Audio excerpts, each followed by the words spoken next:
పిడికిలి బిగించి చేయి పైకెత్తి చెప్పాలి, గట్టిగా చెప్పాలి. ఈడ మనం అరిస్తే బంగ్లాదేశ్లో వినిపించేటట్టుగా అరవాలి.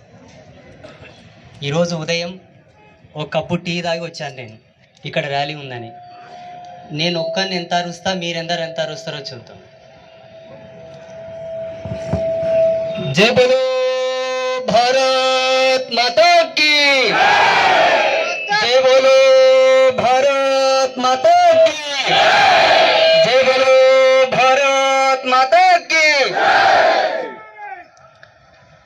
నారాయణపేట మహానగరంలో నిర్వహిస్తున్నటువంటి ఇటీ ర్యాలీకి వీచేసిన మీ అందరికీ, అమ్మలకు, స్వామీజీలకు అందరికీ ఒక సన్యాసిగా, ఒక సాధువుగా మీలోనున్నటువంటి వీరధీరమైన ఈ యొక్క యాత్ర కళను చూస్తూ ఎంతో ఆనందాన్ని వ్యక్తపరుస్తూ మీ అందరికీ మా యొక్క తపస్సులో ఆవిర్భాగం సిద్ధించి సుఖ సంతోషాలతో ఉండాలని దీవిస్తున్నాను మనస్ఫూర్తిగా.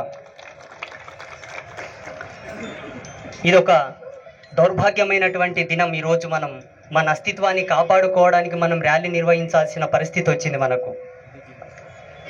ఇంట్లో ఉన్నదంతా పంచిపెట్టి తర్వాతకు తలగోకున్నాడంట వెనకడికివ్వడం. బంగ్లాదేశ్లో ఏదో జరుగుతుందని మనం ఈరోజు ర్యాలీ చేస్తున్నాం. రేపు అన్న దినంలో జరగదు, జరగబోదు, జరగకుండా మేము చూసుకుంటాం. ఆ పవర్స్, ఆ శక్తిని ఆ భగవంతుడు మాకు ఇచ్చాడు. మాలాంటి తాపసులు గనక తపమాచరించి గనక యజ్ఞశక్తిని ధారపోస్తే ప్రపంచం ఇంకోలా ఉంటుంది. తస్మాత్ జాగ్రత్త.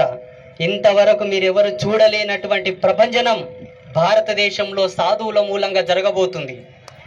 ఇది సత్యం. అయితే బంగ్లాదేశ్లో జరిగినటువంటి మారణకాండకు నిరసగా మనం ర్యాలీ నిర్వహిస్తున్నాం.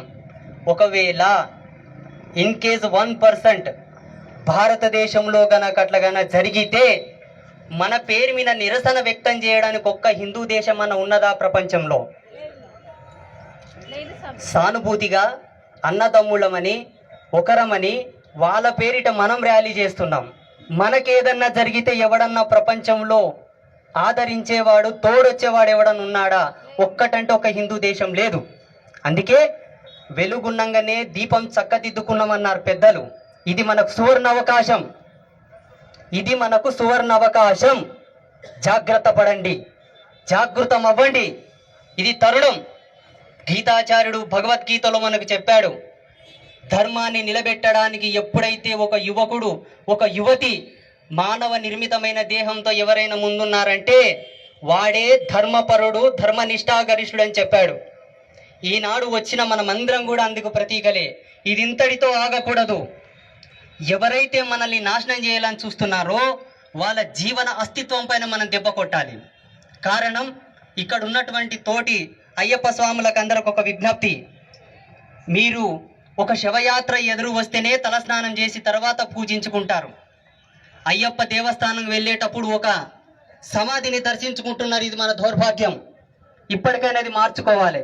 ఇలాగే ప్రతి గ్రామంలో, ప్రతి జిల్లాలో, ప్రతి మండలంలో కూడా దర్గాలకు పూజలు చేయడం, దర్గాలకి కందులు చేయడం కూడా బంద్ చేయండి దయచేసి చెప్తున్నా. అవసరం లేదు మనకు. సనాతన ధర్మం ఎప్పుడు కూడా ప్రాణం లేని విగ్రహాలకు పూజ చేయమని చెప్పలేదు. 32 ఆగమాల ప్రకారంగా నేను చెప్తున్నాను.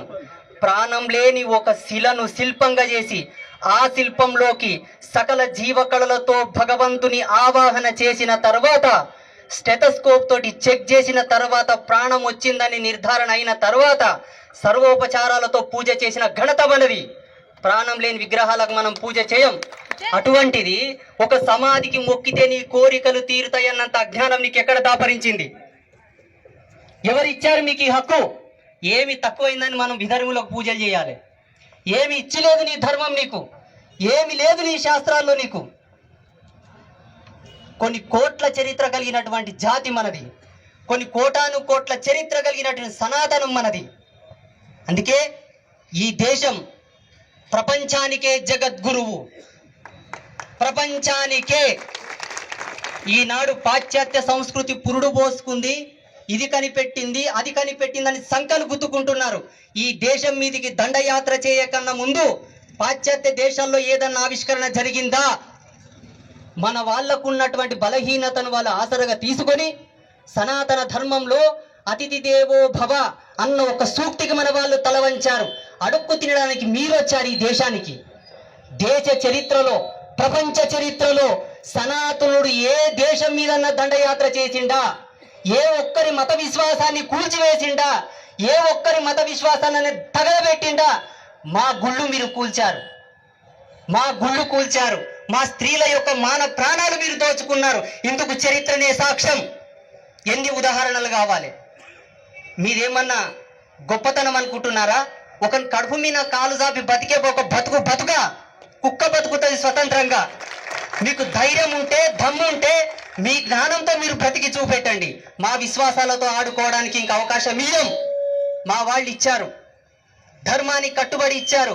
ఇక ముందు ఎవ్వరు విడవకూడదు, ఇవ్వకూడదు. ఈ దేశం నిక్కాష్టంగా పంచభూతాల సాక్షిగా ఈ దేశం మనది. భౌగోళికంగా, సామాజికంగా, చారిత్రకంగా, పురాణాల ప్రకారంగా, శాస్త్రాల ప్రకారంగా నిరూపించుకోవచ్చు. ఈ దేశం హిందువులదే, ఈ దేశం సనాతనులదే. కావాలంటే పరీక్ష చేసుకోండి. ఈ దేశంలో గంగా నది ప్రవహిస్తుంది, వేరే ఏ నదులు ప్రవహించవు. మీ మతాలకు సంబంధించిన వాళ్ళ పేర్లున్నాయా?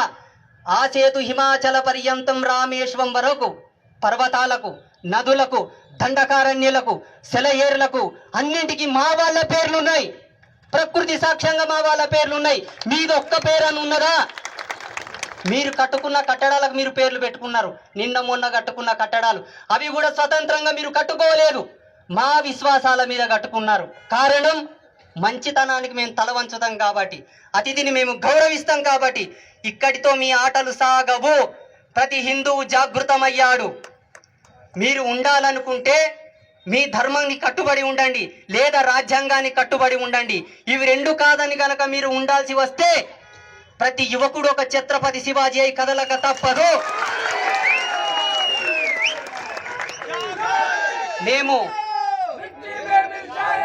మేము ఆజన్మాంత బ్రహ్మచారులం, ఆత్మ సన్యాస యోగులం. ఇస్తే వరం, పెడితే శాపం. మీరు చల్లగా బతకండి. ఈ దేశం, భూమి, ఆకాశం ఉన్నంత వరకు బ్రతకండి. మేము మీకు ఇస్తున్నటువంటి స్వేచ్ఛ. మా స్వేచ్ఛను హరించాలని చూస్తే మేమేంటో కూడా చూపిస్తాం. జాగ్రత్త. ఇది మాకు ధర్మం నేర్పింది. నిత్యం యజ్ఞ అనుష్ఠాన శక్తితో లోకా సమస్త సుఖినో భవంతు అను ఆజ్యం పోస్తున్నటువంటి పరశురాముడే విధర్మీయులను చెండాడడానికి గండ్రగొడ్డలి కూడా పట్టాడు. అది మాకు తెలిసినటువంటి నీతి. సాధువులు గాజులేసుకొని కూర్చుంటారు, యోగులు మూలన జపం చేసుకొని కూర్చుంటారని అనుకోకండి. ఈ దేశాన్ని పునరుత్థానం చేసి ధర్మస్థాపన చేసినటువంటి హరిహరాయలు, బుక్కరాయలు కూడా సనాతన ధర్మంలో పుట్టిన యోగులే. అందుకు నిదర్శనంగానే జరగబోతుంది ఇప్పుడు భారతదేశంలో. మీకు ఏ భయము లేదు. ధైర్యంగా మన ధర్మాన్ని మనం కాపాడుకుందాం, మన దేవతలను మనం పూజించుకుందాం. ఇతర దేవతలతో మనకేం పదయ్యా?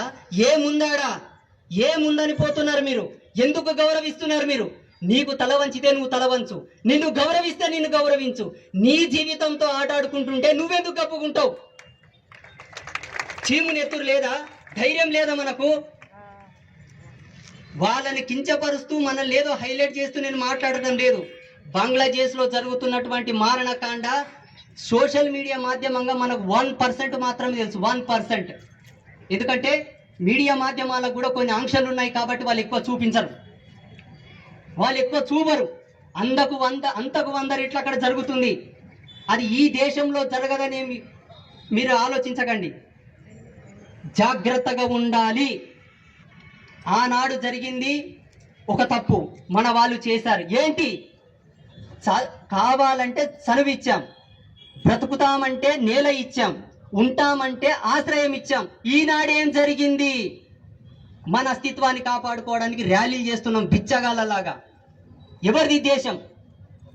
ఎవరిది భూమి? నిరూపించుకోమని. మనది.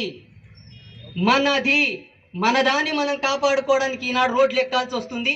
మాలాంటి తాపసులు మాట్లాడాల్సి వస్తుంది. అందుకే ఈ తప్పు మళ్ళీ మనం చేయవద్దు. చేయకూడదంటే నీ కడుపులో బిడ్డ పడి బయటికి వచ్చిన తర్వాత పుట్టుకతోనే వానికి చెప్పాలి, రే ఈ దేశం మనదిరా, ఈ ధర్మం మనది. నీవు పుట్టుకతోనే ధర్మం నీ ఎంత పుట్టింది. నీవు పుడుతూనే నీకు పురుడు చేసినాం, నామకరణం చేసినాం, బారసాల చేసినాం, అన్ని సంస్కృతి సాంప్రదాయాలకు అనుసంధానంగా చేసినాం. దీనికి పుట్టి నీళ్ళు ధర్మం. నీవు పుట్టినప్పుడే నీ వెనక ధర్మం పుట్టిందా, ధర్మం నీ తోపుట్టు అని చెప్పాలి. ధర్మాన్ని విడమారకు, ధర్మాన్ని ఏమరపాటు చేయకు, ధర్మాన్ని ఎదమినేసుకొని బ్రతుకు. అప్పుడే నీవు నా కడుపులో పుట్టిన దానికి విలువరాని ప్రతి తల్లి చెప్పాలి, ప్రతి తండ్రి చెప్పాలి. ఇది మన బాధ్యత. ఆస్తులు పంచివ్వడం కాదండి. ఆస్తులు పంచిస్తే చీమలు కూడబెట్టి కట్టినటువంటి పుట్టలో పాములు తూరినట్టుంది ఇప్పుడు వ్యవహారం. ధర్మాన్ని ఇవ్వండి. ధర్మాన్ని ఇస్తే నువ్వు ఇచ్చిన ఆస్తిని నీ పిల్లలు సుభిక్షంగా అనుభవించగలరు. లేకపోతే పలాయనం చిత్తగించాల్సిన అవసరం వస్తుంది. గొంతు చించుకొని నేను నడిస్తే లాభం లేదు. నా మాటకు కట్టుబడి మీ జీవన విధానానికి అనుసంధానంగా నడవగలిగితే, మీరు వేసుకున్న దీక్షలకు, మీరు జీవిస్తున్నటువంటి జీవన విధానాలకు, మీ ఇంట్లో చేస్తున్న వ్రతాలకు, మీరు మొక్కుతున్న దేవుళ్లకు ఒక విలువ ఇచ్చినట్టు. మేము చదివిన ధర్మశాస్త్రంలో ఏమున్నదో తెలుసా? ఎవరయ్యా శివభక్తుడు అంటే, ఎక్కడ శివదూషణ జరిగినా, ఎక్కడ శివాలయము కూల్చినా, ఎక్కడ శివభక్తులకు అపహాస్యం జరిగినా అక్కడ వెళ్ళి ప్రశ్నించిన వాడు అసలైన శివభక్తుడని శాస్త్రంలో ఉన్నది. ఈనాడు ఎవరు ప్రశ్నిస్తున్నారు? మాలాంటి సన్నాసులు వచ్చి మాట్లాడాల్సి వచ్చిన దౌర్భాగ్యం వచ్చింది. మేము ఎక్కడుండాలి? ఎక్కడో గుప్తంగా ఉండి మా తపశ్శక్తితో లోకానికి సంరక్షణ ప్రసాదించాలి. నడి రోడ్లు ఎక్కాల్సిన పరిస్థితి వచ్చింది. కారణం మీరు నిలబడట్లేదు కాబట్టి. ఈనాటితో ఇది ఆగదు. అందరము కూడా, ప్రతి ఒక్కరం, ఆనాడు మహారాణా ప్రతాప్, ఛత్రపతి శివాజీ, ఝాన్సీ లక్ష్మీబాయి లాంటి వీరులు పుట్టినటువంటి ఈ దేశంలో మనము పుట్టాం. వాళ్ళ రక్తమే మనలో ఉంది కాబట్టి మనమందరమై దీక్షా కంకణధారులమై నిలవాలి. ఇందుకు మీరందరూ సంసిద్ధులైతే ఇంకొకసారి పిడికిలి బిగించి గట్టిగా చెప్పాలి, జై బోలో భారత్ మాతా కీ, భారత్ మాతా కీ, భారత్ మాతా కీ.